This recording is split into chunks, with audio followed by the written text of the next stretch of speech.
요한복음 4장에는 하나님이 영이라는 언급이 나옵니다. 스피릿, 정신, 영, 의식.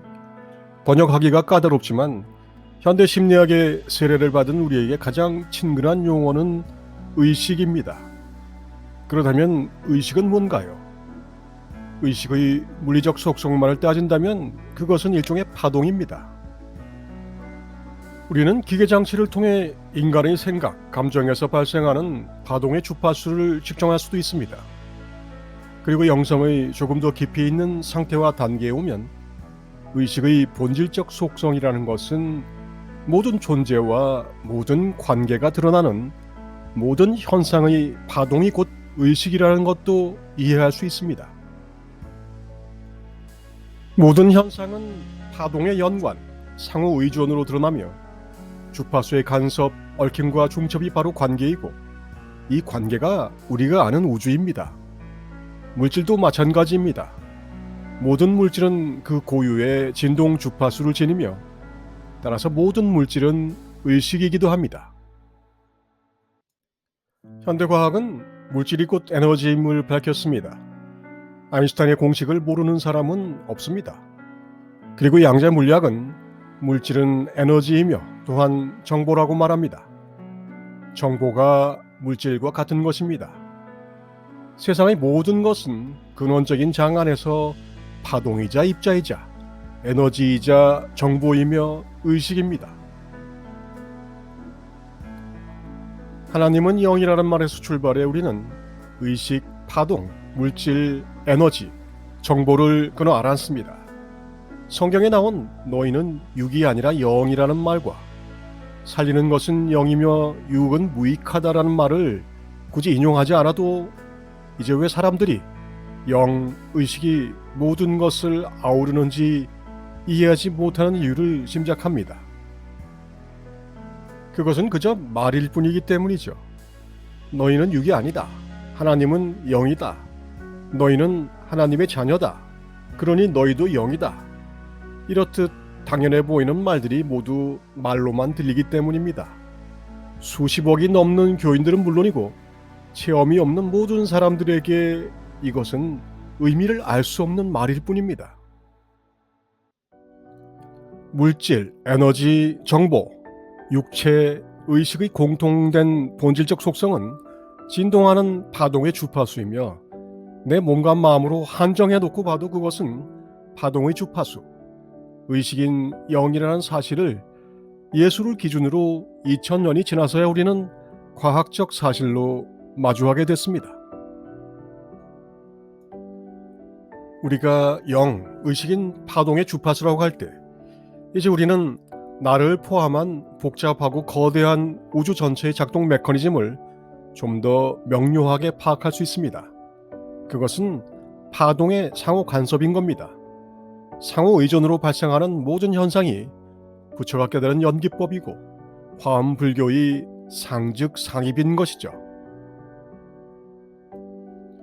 양자 물리학의 발전은 다양한 분야의 문제의식을 촉발했고 그 결과로 공학은 물론 생물학, 뇌과학, 심리학, 의학에서 실생활의 적용은 물론 이런 현상의 본질을 되묻도록 하고 있습니다. 이 파도는 수천 년 전의 모든 학문들을 모두 재해석해야 하는 지경에 이르렀습니다. 성경, 도덕경, 중용, 주역. 비유로 접근해도 우리는 이제 우리의 문제를 잘 이해할 수 있습니다. 라디오는 범위 안에 있는 모든 주파수를 다 잡아낼 수 있지만 우리가 소리를 들으려면 특정한 주파수의 채널을 맞춰야 합니다. 우리의 주된 문제는 우리의 주파수가 에고라는 채널에 고정돼 버렸다는 겁니다. 에고라는 채널 하나에 고정되면 나머지 다른 주파수에서 나오는 방송은 전혀 듣지 못합니다. 그리고 다른 주파수가 있다는 걸 모르니 들을 수 있다는 생각조차 하지 못하죠. 이 상황을 이해하지도 못하는 겁니다. 플라톤이 말하는 어두운 동굴 속에 갇혀버린 것입니다.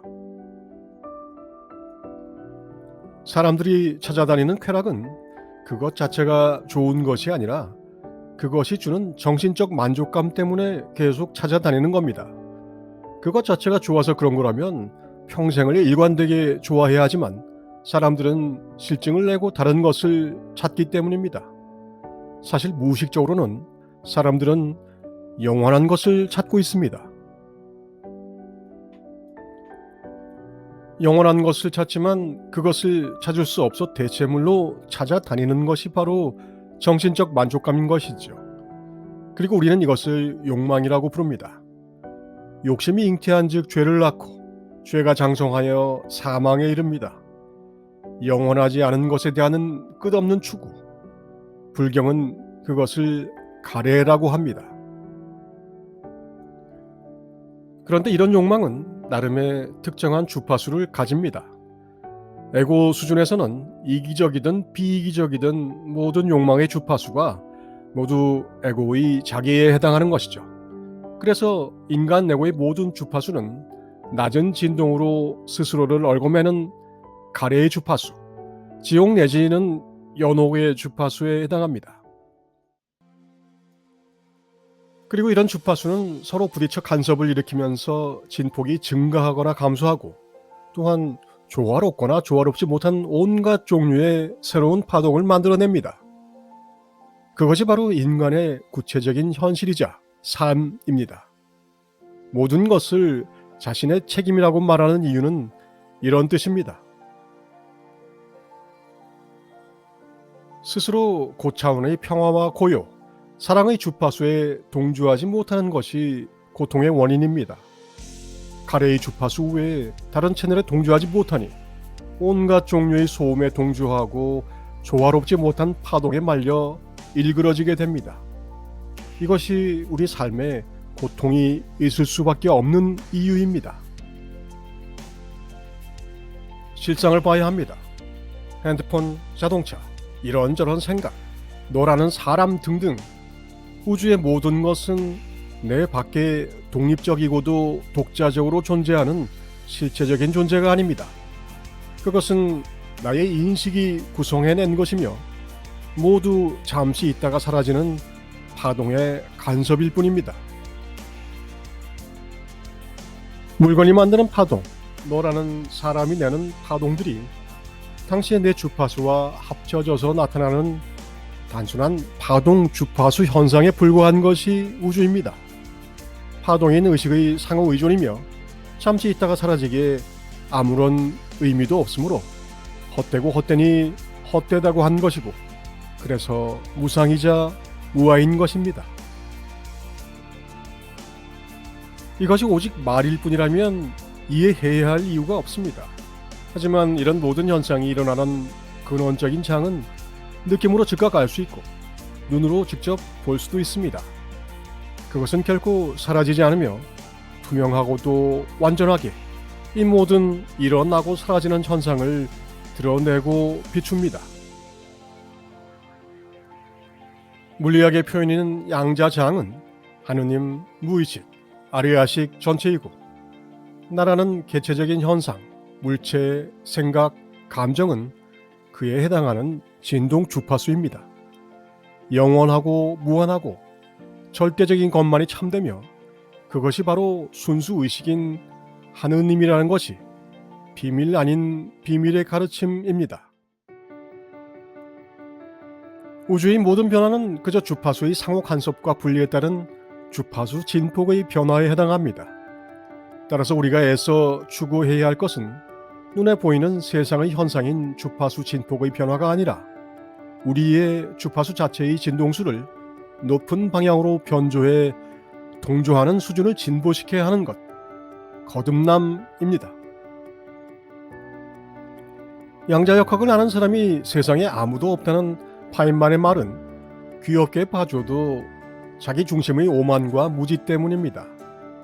그것은 태초부터 생명체계에 쓰여져 이미 다 알려져 있던 것이며 살아있는 생명의 주파수에 동조하는 이들에게는 눈으로 직접 볼 수 있는 드러난 비밀일 뿐입니다.